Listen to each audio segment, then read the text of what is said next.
नमस्कार साथियों, Nanak classes YouTube channel पे आप सभी साथियों का स्वागत सत्कार अभिनंदन। आज है 19 फरवरी और 19 फरवरी 2026 के जितने भी most important Rajasthan current affairs के क्वेश्चन बनते हैं आज हम उनका डिस्कस करेंगे। पूरा वीडियो ध्यान से देखना और लास्ट में मैं आपसे क्वेश्चन पूछूंगा जिनके जवाब आपको कमेंट बॉक्स में देने हैं। आज हम पढ़ेंगे कुछ बजट के प्रश्न, कुछ आर्थिक समीक्षा के प्रश्न और कुछ इंपॉर्टेंट फैक्ट के साथ।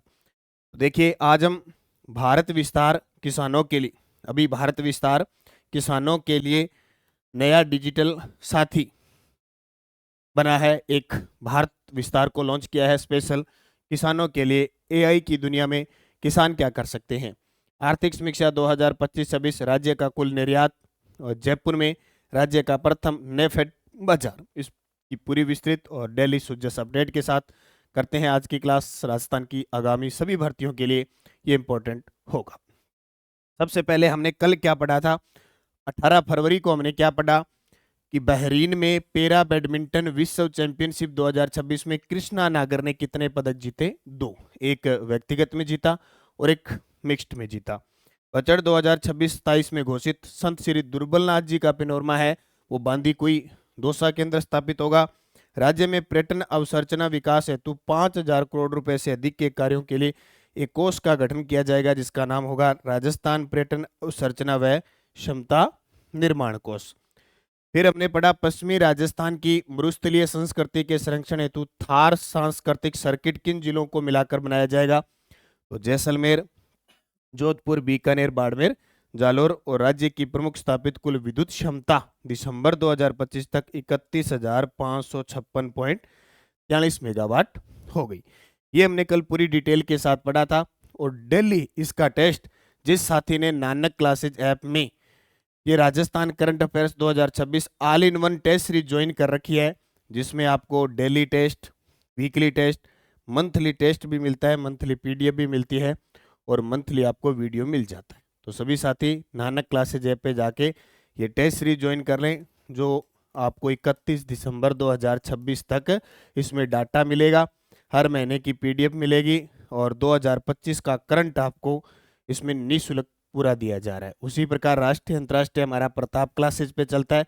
रोज यूट्यूब पर प्रताप क्लासेज पे क्लास आती है और ऐप में मात्र 50 रुपए में पूरे साल का डेली, वीकली और मंथली टेस्ट आपको उपलब्ध करवाया जाता है। अब करें स्टार्ट आज की क्लास। आज का पहला और इंपॉर्टेंट प्रश्न, भारतीय उष्ण कटिबंधीय मौसम विज्ञान संस्थान IITM पुणे द्वारा किस विश्वविद्यालय में क्लाइमेट व green house gas reference station स्थापित किया गया है? Very very important. जैसे मौसम विज्ञान संस्थान है पुणे के अंदर और हमारे राजस्थान के अंदर कभी पूछे भारतीय मौसम विभाग कहाँ पे है? जयपुर के अंदर है। तो रेफरेंस स्टेशन कहाँ स्थापित किया गया है? बीकानेर तकनीकी विश्वविद्यालय में, बीकानेर तकनीकी विश्वविद्यालय के अंदर। तो देखो इंपॉर्टेंट फैक्ट देखो इसके कि भारतीय उष्ण कटिबंधीय मौसम विज्ञान संस्थान IITM पुणे द्वारा बीकानेर तकनीकी विश्वविद्यालय बीकानेर में क्लाइमेट व green house gas reference station की स्थापना की जा रही। इस स्टेशन का उद्देश्य शुष्क व मरुस्थलीय क्षेत्रों में दीर्घकालीन जलवायु, मौसम परिवर्तन तथा ग्रीन हाउस गैसों से संबंधित उच्च गुणवत्ता वाला वैज्ञानिक डेटा संकलित करना है। ये चीज आपको याद रखनी है। इतना ही क्वेश्चन आएगा। भारतीय उष्ण कटिबंधीय मौसम विज्ञान संस्थान पुणे द्वारा बीकानेर जो तकनीकी विश्वविद्यालय है वहां क्लाइमेट व green house gas reference station की स्थापना की जाएगी। अब बात आई है बीकानेर की। तो बीकानेर की बात आई है तो एक तो बीकानेर में मोमासर उत्सव बनाया जाता है, मोमासर उत्सव बनाया जाता है। एक बनाया गया अंतर्राष्ट्रीय ऊंट महोत्सव, अंतर्राष्ट्रीय ऊंट महोत्सव। और एक अभी आजू गुजू उत्सव बनाया गया 2.0। तीन तो ये महोत्सव याद रखना। इसके अलावा बीकानेर में सिरेमिक पार्क खारा के अंदर, सिरेमिक पार्क है खारा के अंदर, वो जरूर याद रखना, इंपॉर्टेंट है। इसके अलावा बीकानेर में एक स्थान है पलाना जहां सर्वश्रेष्ठ कोयला निकाला जाता है। कौन सा स्थान? पलाना, जरूर याद रखना, इंपॉर्टेंट है, पूछा जा सकता है। और हाल ही में खिजड़ली बचाओ आंदोलन से संबंधित जो जिला रहा बीकानेर में सोलर प्लांट वगैरह लग रहे हैं क्योंकि बीकानेर का जो पुगड़ क्षेत्र है ना वहां तो इतने सोलर प्लांट लग रहे हैं कि आने वाले टाइम में 2450 मेगावाट बिजली का उत्पादन यहाँ से किया जाएगा। लेकिन सोलर प्लेटों के साथ साथ वहाँ जो वृक्ष है, खेजड़ी के साथ और भी वृक्ष है, वो काटे जा रहे हैं। तो उसके विरुद्ध सरकार ने अभी कानून लाने का कलेक्टर को आदेश दे दिया। बोले जब तक कानून नहीं बनता और है सख्त कार्रवाई होनी चाहिए खेजड़ियों में। तो एक बार रोक लगा दी है। बीकानेर तकनीकी विश्वविद्यालय याद रखना, इससे पहले हमारे राजस्थान में कोटा में भी तकनीकी विश्वविद्यालय। अगला देखो, 17 फरवरी 2026 को भारत विस्तार शुभारंभ में किस पहल का शुभारंभ नहीं किया गया? बहुत इंपॉर्टेंट है और यहां से क्वेश्चन पक्का आएगा। भारत विस्तार है ना, इसकी घोषणा बजट 2026-27 के केंद्रीय बजट में घोषणा हुई। भारत विस्तार शुभारंभ में किस पहल का शुभारंभ नहीं किया गया? तो 17 फरवरी 2026 को जयपुर में इसका शुभारंभ हुआ। केंद्रीय कृषि मंत्री शिवराज सिंह चौहान पहुंचे थे मुख्य अतिथि के रूप में। तो इसमें AI हैकेथॉन, एग्रीकोस और AI फॉर एग्रीकल्चर रोड में पहल का शुभारंभ किया गया। लेकिन एग्रीस्टेप ऐप का शुभारंभ यहाँ नहीं हुआ था। ये एग्रीस्टेप ऐप दिसंबर 2024 सिक्कर से शुरू हुआ पायलट प्रोजेक्ट, जबकि 5 फरवरी 2025 संपूर्ण राजस्थान में शुरू। ये क्या है? कि एग्रीस्टेक ऐप है किसानों की फार्मर आईडी बन रही है, यानी किसानों के भी जमीन वगैरह वो डिजिटल तरीका हो जाएगा, आधार से जुड़ जाएगा। तो ये देखो, एग्रीकोस भारत विस्तार इनेबल इनोवेशन थ्रो। तो भारत विस्तार किसानों के लिए एक नया डिजिटल साथी है। देश भर के किसानों के लिए AI आधारित डिजिटल प्लेटफॉर्म भारत विस्तार का शुभारंभ किया गया। इसका लॉन्च जयपुर के state institute of agriculture management Durgapura Jaipur के अंदर हुआ। कार्यक्रम में केंद्रीय कृषि मंत्री शिवराज सिंह चौहान और राजस्थान के मुख्यमंत्री भजनलाल जी शर्मा उपस्थित रहते हैं। प्रमुख सुविधाएं, किसानों को उनकी भाषा में फसल आधारित वैज्ञानिक सलाह मिलेगी, रियल टाइम मंडी भाव की जानकारी मिलेगी, मौसम का पूर्वानुमान मिलेगा, कृषि ऋण व बीमा संबंधी जानकारी मिलेगी और विभिन्न सरकारी योजनाओं की समेकित जानकारी मिलेगी। इसमें लॉन्च किए गए AI हैकेथॉन, एग्रीकोस और AI for agriculture road map. तो यहाँ से निश्चित है, एक तो भारत विस्तार साथ ही लॉन्च हो गया, 3 ये चीजें हो गई। तो आगे पूछेगा इसमें से कौन सा लॉन्च नहीं किया गया। ओके, अगला, राज्य का प्रथम नेफेड बाजार कहाँ स्थापित किया गया? राज्य का प्रथम नेफेड बाजार कहाँ स्थापित किया गया? जयपुर में। कहाँ पे? जयपुर में। तो देखिए, राज्य का प्रथम नेफेड बाजार, पहला नेफेड बाजार जयपुर के नेहरू सहकार भवन में शुरू किया गया। इससे किसान उपभोक्ता कड़ी को मजबूत करने के उद्देश्य से स्थापित किया गया है, ताकि किसान को उचित मूल्य मिले और उपभोक्ता को शुद्ध उत्पाद सस्ते दामों पर मिले। बस इतनी बात याद रखना, राज्य का प्रथम नेफेड बाजार। ठीक है। बजट 2026-27 के अनुसार कौन सा कथन असत्य है? बजट के बारे में पढ़ना है। और ये बजट परिवर्तित बजट, यानी वाद विवाद के बाद जो बजट की कुछ और घोषणा होती है, उसके अंदर क्या घोषणा हुई? रिको द्वारा कोटा बूंदी ग्रीनफील्ड एयरपोर्ट के पास वृहद औद्योगिक क्षेत्र विकसित किया जाएगा। सही है। ट्रिपल IT कोटा को IT के बड़े हब के रूप में विकसित किया जाएगा। ये भी सही है। गवर्नमेंट मेडिकल कॉलेज कोटा में प्रोस्टेटिक सर्जरी हेतु रोबोटिक हैंड की सुविधा उपलब्ध करवाई जाएगी। ये भी सही है। ट्रिपल IT को कृषि अनुसंधान के राष्ट्रीय केंद्र के रूप में विकसित किया जाएगा। ये गलत है। ट्रिपल IT कोटा को IT के बड़े हब के रूप में होगा, कोई राष्ट्रीय केंद्र या कृषि अनुसंधान से संबंधित नहीं होगा। अब कुछ महत्वपूर्ण बातें 2026-27 के परिवर्तित बजट में 4-5 बातें, क्योंकि अक्सर एग्जामिनर क्या करता है, जो मुख्य बजट है उससे तो प्रश्न पूछता है। 3-4 दिन बाद क्या है, बजट 3-4 दिन वाद विवाद होता है बजट पे, उसके बाद एक छोटा सा बजट और पेश होता है, जो चीजें रह गई है। तो उसमें से आजकल एग्जामिनर ज्यादा प्रश्न है। पिछले साल परिवर्तित बजट से सबसे ज्यादा प्रश्न आए थे, उनमें से भी कोई बातें हैं तो वो मैं बता देता हूँ। क्योंकि हाँ, लगभग सभी क्या करते हैं, पहले वाले बजट पे ही फोकस करते हैं, परिवर्तित बजट पे फोकस करते नहीं, तो वहां से वो क्वेश्चन दे देता है। कोटा बूंदी ग्रीनफील्ड एयरपोर्ट बन रहा है, एक तो ये याद रखना, जो शंभूपुरा के अंदर है, पेपर में वो आएगा 1000 करोड़ रुपए के पास। औद्योगिक क्षेत्र, Rajasthan state industrial development and investment corporation, RIICO की फुल फॉर्म याद रखना। रिको की स्थापना 1969 में होती है। और उसके बाद में स्वतंत्र रूप से रिको नाम आता है 1980 में। पहले ये खनिज विकास निगम के साथ 1969 में आती है, स्वतंत्र इसका रिको नाम 1980 में अलग होके हो जाता है। तो इसकी फुल फॉर्म याद रखना, Rajasthan state industrial development and investment corporation द्वारा कोटा बूंदी में निर्माणाधीन नवीन ग्रीनफील्ड एयरपोर्ट के आसपास वृहद औद्योगिक क्षेत्र विकसित किया जाएगा। Indian institute of information technology Kota, triple IT Kota को आईटी हब के रूप में विकसित किया जाएगा। ट्रिपल आईटी कोटा को उन्नत आईटी शिक्षा, अनुसंधान व स्टार्टअप गतिविधियों के केंद्र के रूप में विकसित किया जाएगा। गवर्नमेंट मेडिकल कॉलेज कोटा में रोबोटिक सर्जरी सुविधा होगी। मेडिकल कॉलेज कोटा में यूरोलॉजी विभाग हेतु प्रोस्टेटिक सर्जरी के लिए रोबोटिक हैंड की सुविधा उपलब्ध करवाई जाएगी। तो ये कुछ बातें हैं जो आपके लिए इंपॉर्टेंट हो सकती है। तो कोटा बूंदी ये बजट के अंदर जो परिवर्तित बजट है उसके अंदर घोषणा हुई थी। आर्थिक समीक्षा 2025-26 के अनुसार हम निर्यात की चर्चा करेंगे। तो देखिए, आर्थिक समीक्षा 2025-26 के अनुसार वित्तीय वर्ष 2024-25 में राज्य का कुल निर्यात कितना रहा? राज्य का कुल निर्यात कितना रहा?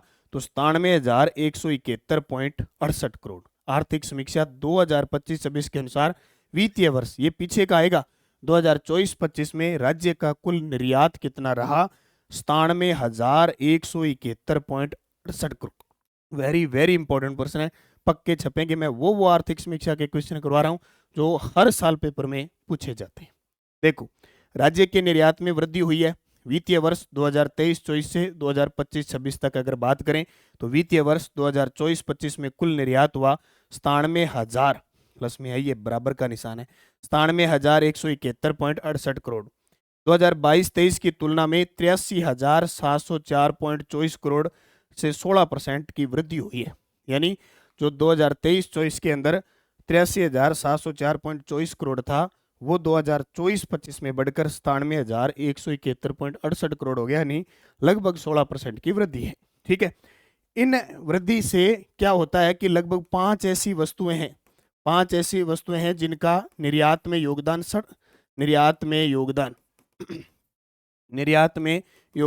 67% है, इससे अधिक है। जैसे इंजीनियरिंग वस्तुएं जिसको अभियांत्रिकी कहते हैं, रत्न आभूषण हीरे यानी जवाहरात, धातु, वस्त्र और हस्तशिल्प, 5 वस्तुएं जिनका योगदान निर्यात में 67% से अधिक है। पहले 65 था, अब 67% के आसपास आ गया। ठीक है, अब वो 5 वस्तुएं कौन सी है, उनका कितना योगदान है, ये हमें और पढ़ने। आर्थिक समीक्षा 2025-26 के अनुसार वित्तीय वर्ष 2024-25 में राजस्थान से निर्यात होने वाली शीर्ष 5 वस्तुओं में शामिल है। वेरी वेरी इंपॉर्टेंट प्रश्न। अभी कोई भी एग्जाम हो, यहां से कितनी बार ये प्रश्न पूछा जा सकता है। देखो, इंजीनियरिंग वस्तुएं, अभियांत्रिकी, जवाहरात, रत्न आभूषण, तीनों नाम लेना। धातुओं में 2 आता है, लोहे और अलोहे। ठीक है, और कपड़ा और हस्तशिल्प वस्तुएं, ये 5 ऐसी वस्तुएं जिनका योगदान 67% से अधिक है। तो ये सारे के सारे सही है। एक तो इनमें प्रश्न पेपर में क्या आता है कि निम्न में से कौन सी उन 5 वस्तुओं में शामिल है, या वो क्या करेगा, इनमें से एक दे देगा और 4 कोई और दे देगा। बोले सबसे योगदान ज्यादा किसका है? पिछले साल वो हस्तशिल्प वाला आया था। तो अब पूरी डिटेल बताता हूँ। ये तो है पूरी सारणी, सबसे ज्यादा। अभी सारणी को तो आर्थिक समीक्षा की बुक तैयार हो रही है, उसमें मैं डाल दूंगा सारी, लेकिन हमें टॉप 5 याद रखने। वो कौन कौन से? देखो, वित्तीय वर्ष 2024-25 में कुल निर्यात 97,171.68। सबसे ज्यादा अभियांत्रिकी इंजीनियरिंग वस्तुएं हैं 19,849.29 करोड़, यानी टोटल में से 19,849.29 करोड़ सबसे ज्यादा अभियांत्रिकी इंजीनियरिंग वस्तुओं का निर्यात हुआ है, जो कुल का लगभग 20.42% है। कितना? 20.42% है। 2 नंबर पे जवाहरात रत्न आभूषण 17,567.87 करोड़, जो कुल का 18.07% है। 2 नंबर पे कपड़ा 97,160 करोड़, यानी कुल का 9.98% है। हस्तशिल्प वस्तुएं 8,444.04 करोड़, जो कुल का 8.68% है। और धातुएं 10,024.82 करोड़, जो कुल का 10.31% है। इसमें 2 प्रकार के होते हैं, लोहे 1598.94 करोड़ और अलोहे 8425.88 करोड़। अब देखो सबसे ज्यादा 20.42% अभियांत्रिकी है, 2 नंबर पे आएगा हीरे यानी जवाहरात रत्न आभूषण, 3 नंबर पे आएगा धातुएं, 4 पे आएगा कपड़े और 5 पे आएगा हस्तशिल्प वस्तुएं। तो इन पांचों को अच्छे तरीके से याद रखना, एग्जामिनर निश्चित यहाँ से क्वेश्चन पूछता है। तो आर्थिक समीक्षा 2025-26 के अनुसार 2024-25 में इतना निर्यात हुआ, कौन सी वो 5 वस्तुएं जिनसे निर्यात हुआ। तो निरंतरता के साथ इस क्लास के इन क्वेश्चनों को देखते रहना। शिव की डोज, अवैध घरेलू गैस रिफिलिंग, भंडारण और कालाबाजारी के खिलाफ ऑपरेशन परिवर्तन जयपुर जिला प्रशासन के द्वारा चलाया गया। 14वीं राजस्थान राज्य सीनियर व मास्टर क्लासिकल पावर लिफ्टिंग प्रतियोगिता का आयोजन उदयपुर के अंदर। जयपुर के सिद्धांत जायसवाल ने senior national equestrian championship 100 jumping में रजत पदक जीता। मारवाड़ इंटरनेशनल सेंटर जोधपुर में 25वें भारत रंग महोत्सव का आयोजन किया गया। और नई दिल्ली में आयोजित एआई इम्पैक्ट सबमिट 2026 में राजस्थान एआई पवेलियन का प्रदर्शन किया गया। ये शिव की डोज है, इसमें से जो कई बार प्रश्न आ जाते हैं और कई बार नहीं आते। Sujas bulletin, next generation citizen service reform लागू होंगे। और ये सारे बजट की लगभग चीजें आ रही है। विधानसभा में आज 300 करोड़ रुपए से प्रदेश के 200 बांधों और तालाबों का जीर्णोद्धार होगा। एक्सपोर्ट हब से हर जिले के विशिष्ट उत्पाद को ग्लोबल एक्सपोजर मिलेगा। और हनुमानगढ़ गंगानगर जल्द होगी हैवी मेटल टेस्टिंग लैब, यहाँ स्थापित होगी। राज्य के कार्य और नवाचारों को राष्ट्रीय स्तर पर सराहा गया। मासिक पेंशन की राशि को यो लो जी, अब मासिक पेंशन 1250 से 1300 रुपये, 50 रुपये और बढ़ गई है अभी पर मंथ। पहले 1100 थी, पहले 1000 थी, फिर 1150, फिर 1250, अब सरकार ने बढ़ा दी 1300 रुपये। ठीक है। मुख्य सचिव ने तैयारियां शुरू कर दी है। जश्न, प्रधानमंत्री आ रहे हैं अजमेर यात्रा पर नियुक्ति पत्र देने। और जयपुर के जल महल पर 20 और 22 फरवरी को आयोजन होगा सूर्य किरण एयर शो। ठीक है। टेलीग्राम ज्वाइन कर लेना, नानक क्लासेज और नानक क्लासेज शिव सर, ताकि पीडीएफ लिंक कोई सूचना आपको मिलती रहे। क्वेश्चन फॉर लास्ट वीडियो था, मेजर शैतान सिंह कौशल विकास प्रशिक्षण केंद्र स्थापित कहाँ होगा? जोधपुर में। आप सभी साथियों का सही जवाब था। कृष्णा नागर का संबंध किस खेल से है? इसका जवाब आपको कमेंट बॉक्स में देना है। पैरा एथलेटिक, पैरा निशानेबाज, पैरा बैडमिंटन, पैरा तीरंदाजी, कृष्णा नागर। क्वेश्चन फॉर यू मैं आपके लिए छोड़ के जाता हूँ। यस्टरडे डोज थी भानु भारती का नाट्य पशु गायत्री किस लोक नाट्य से संबंधित है? तो उत्तर आएगा गौरी। इससे संबंधित गौरी। जयपुर जिले का जनगणतव्य 595, दौसा जिले का जनगणतव्य 476, बांसवाड़ा का 397 और भरतपुर का 503। ये सारे जूनियर केमिस्ट्री एग्जाम के अंदर आए हुए हैं। अब आपके लिए 5 आज लास्ट है आरपीएससी जूनियर केमिस्ट्री एग्जाम 2026 की। अरावली पर्वतीय प्रदेश कितने प्रतिशत है राजस्थान में? पश्चिमी मरुस्थलीय प्रदेश कितने प्रतिशत है? पूर्वी मैदान कितने प्रतिशत है? और दक्षिणी पूर्वी पठार कितने प्रतिशत है? और राजस्थान में उत्खात स्थलाकृति मुख्यतः किस क्षेत्र में मिलती है? पांचों के जवाब आपको कमेंट बॉक्स में देने हैं। ये आपका होमवर्क हो जाता है जो आप निरंतर करते हो। आर्थिक समीक्षा 2025-26 की जल्द बुक आ रही है, इसके साथ बजट 2026-27 पूरा आपको मिलेगा। आज बृहस्पतिवार है, अगले बृहस्पतिवार को ये पुस्तक आप तक पहुंच जाएगी। फर्स्ट ग्रेड की बुक आज से राजस्थान में मिलेगी, कल से संपूर्ण राजस्थान में मिलेगी। बजट 2026-27 के साथ अक्टूबर 2025 से 11 फरवरी 2026 संस्करण 1, जिसमें राष्ट्रीय, अंतर्राष्ट्रीय और राजस्थान तीनों होगा। बड़ी शानदार जानदार बुक रहेगी। सेकंड ग्रेड की टेस्ट सीरीज चल रही है, सेकंड ग्रेड की मार्गदर्शिका है, फर्स्ट ग्रेड की टेस्ट सीरीज और करंट की टेस्ट सीरीज चल रही है। आरपीएससी पीवाईक्यू चल रहे हैं, लैब असिस्टेंट है, एलडीसी है, इन सब की टेस्ट सीरीज वीडियो कोर्स आपके सामने उपलब्ध है। निरंतरता से तैयारी करो, मेहनत करो, जुड़े नानक क्लासेस के साथ, सुबह करंट के साथ। धन्यवाद। जय हिंद, जय भारत, जय राजस्थान।